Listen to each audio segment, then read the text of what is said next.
I am here to discuss the configuration of IP addresses to the routers and to the PCs.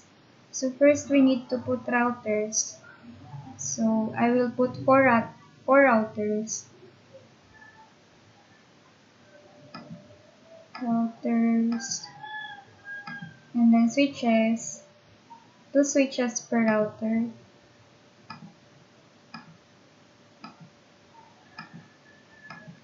And then PCs. 2 PCs per switches. Then after that, here, we need to put the connection. So, for router to switch, we will use copper straight through. We choose fast Ethernet 0/0, then fast Ethernet 0/1. Then, after that, automatically choose connection type. Then, for switch to PC, also, copper straight through is the connection. Then, for router to router, we will choose the serial DTE. So serial 0/0, and then for this is the same. So after the connection, here the connections are already done. Next step is we need to put IP addresses for each network address for each network. So the network address that we will put is by computing the subnetting and BLSM part. So for subnetting, all subnet masks are the same. So the first network is 10.144.0.0/20. Then the next is 10.144.0.16/20. The interval of these two networks, as you can see, is 16. So for the whole interval of the subnetting part, we will use 16 because it is get by the computation of the subnetting part. So the next is 10.144.0.32/20. Then so on and so forth. Here the network address are already put on the network part. So the next step is putting the fast Ethernet or the default gateway. So we will configure the router 0. So UCLI enable, then config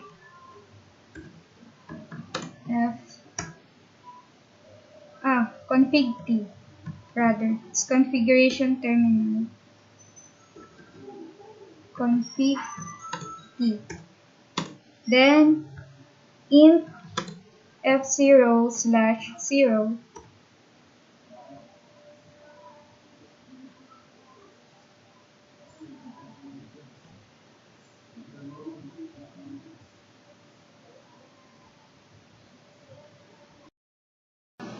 Sorry for that. It must be int F0/0.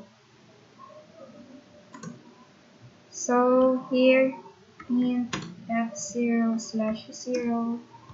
Then the IP address.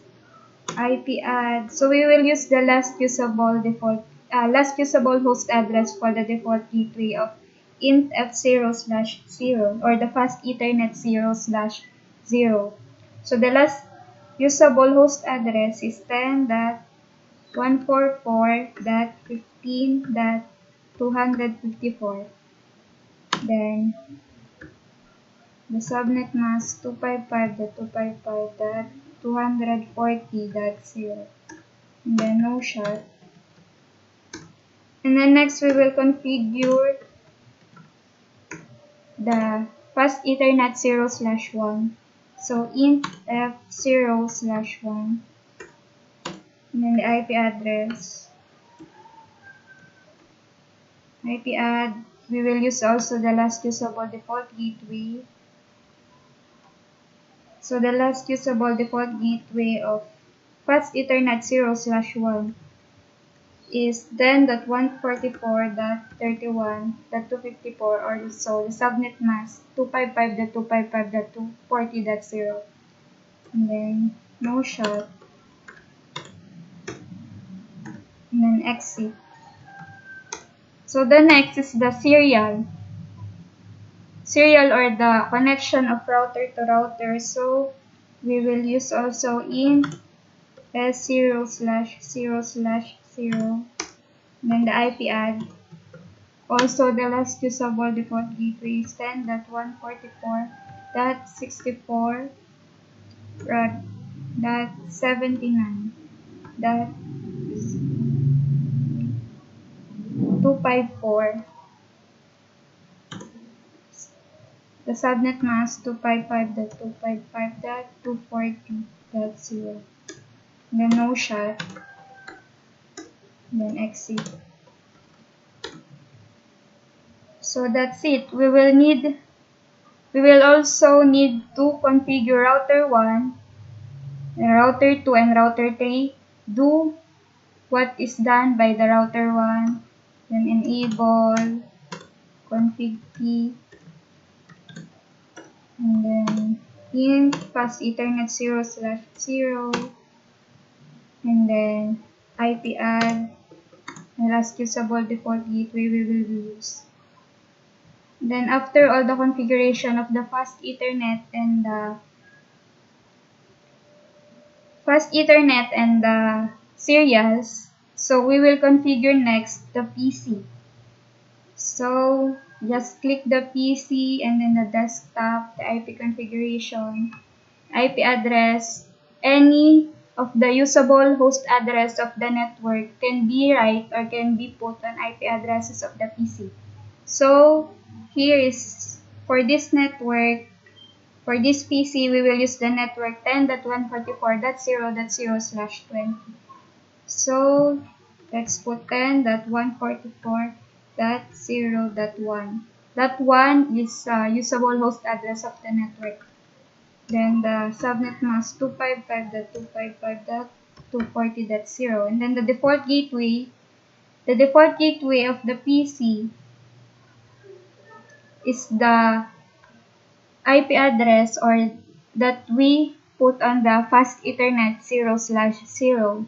So we put 10.144.15.254 because it is the default gateway of this PC. We will just do the same on the other PC. So desktop, IP configuration, IP address, 10.144.0.2. 2.2 is also usable host address of the network.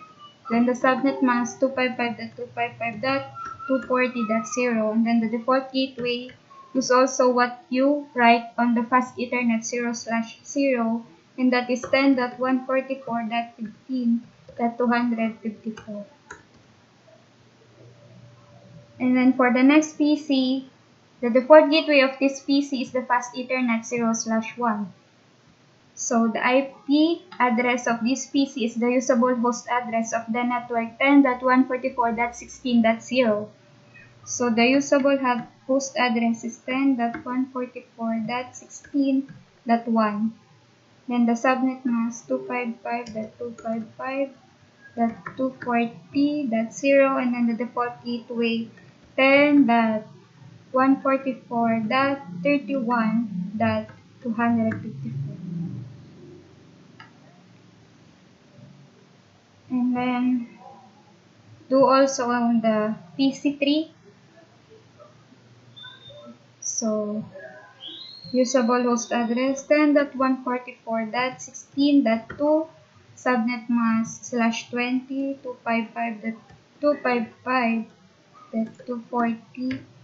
The default gateway, the fast Ethernet 0/1 10.144.31.254. Configure all the PCs on the network. Do the same as what you did on the PC on the router 1.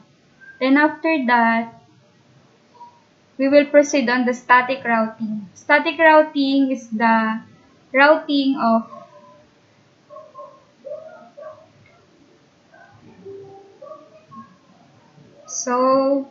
proceed to CLI and then enable, then config T again for the configuration of terminal, and then IP route is the command that we will use for the static routing. IP route, the destination address. So what is the destination address? The network address that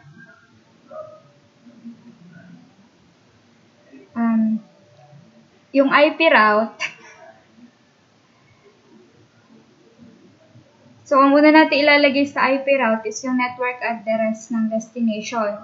So, kung nasa router 0 ka, ang destination ng packet or ng message mo is for the network na wala sa router na yon. So, ibig sabihin, ang destination ng router 0 ay ang router 1, router 2, at router 3.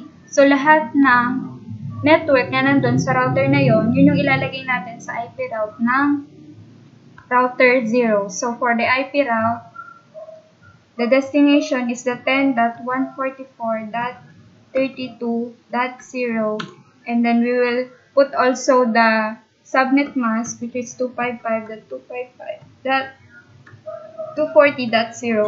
And then the next hop is the default gateway of the serial. So, in this case, we will use the serial 0/0 of the router 1. Dahil dun, dadaan yung packet na isa-send mo.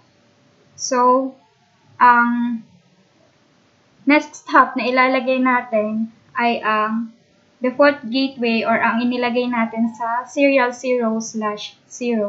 So, ano ba yung nandun? So, ito yon. Config. So, ang nasa serial 0/0 is 10.144.79.253. Yun yung ilalagay natin sa next hop ng sa router 0. So, ilalagay natin is 10.144.79.253. And then, gagawin lang natin, ilalagay lang natin lahat ng destination address or yung network address sa IP route. So, papalitan lang natin ng destination kasi isa naman yung next hop na pupuntahan. Gagawin lang natin siyang 48. Tapos, yung sunod na network, which is 10.144.96. Okay. 96. Tapos, since iba yung subnet mask niya, mali.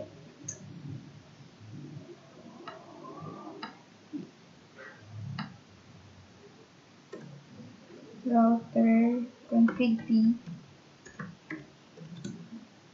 and then IP route, .96.0, tapos, since BLSM na yung nandun sa part na yon, iba na yung subnet mask niya.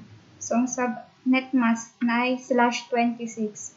That will be 255.255.255.192. And then, IP route ulit. Para doon naman sa susunod na network, 10.144.96.64.0/27 naman yun. So, 255.255.255.224. Tapos, yung next hop, which is 10.144.79.200 invalid. Ulit. 10.144.255 IP route 10.144.96.64.0.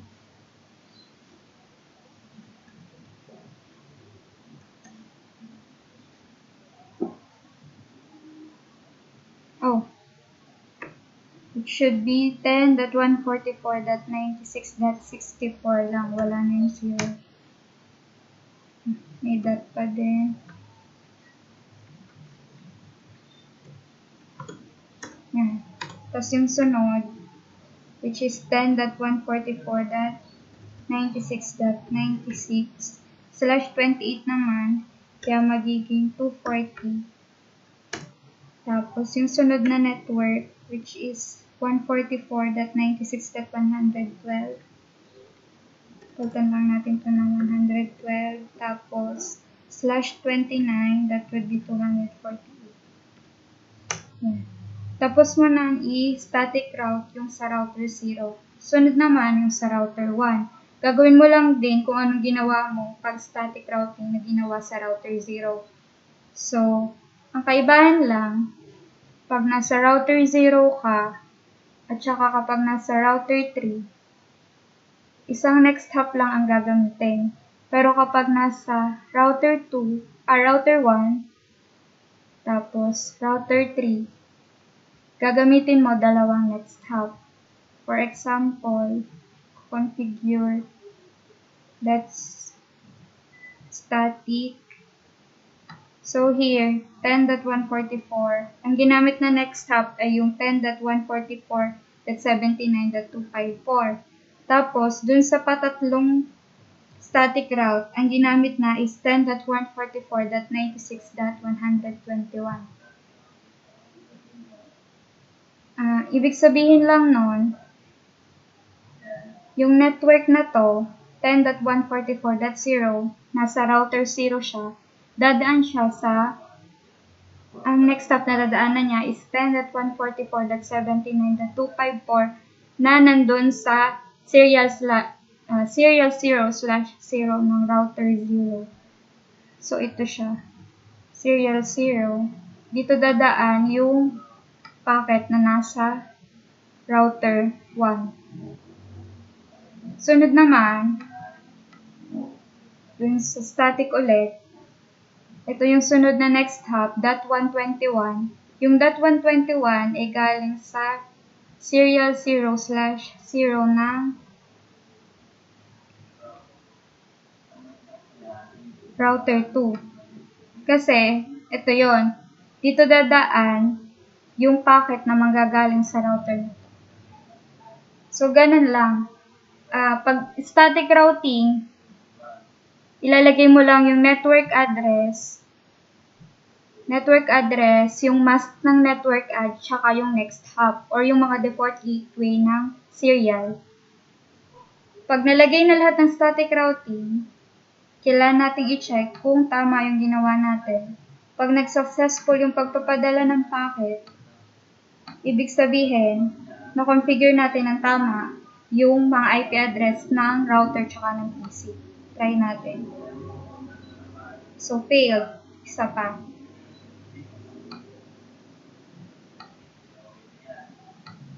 So, successful na. Ibig sabihin, yung pagko-configure natin sa mga IP addresses ng router tsaka ng PC is tama.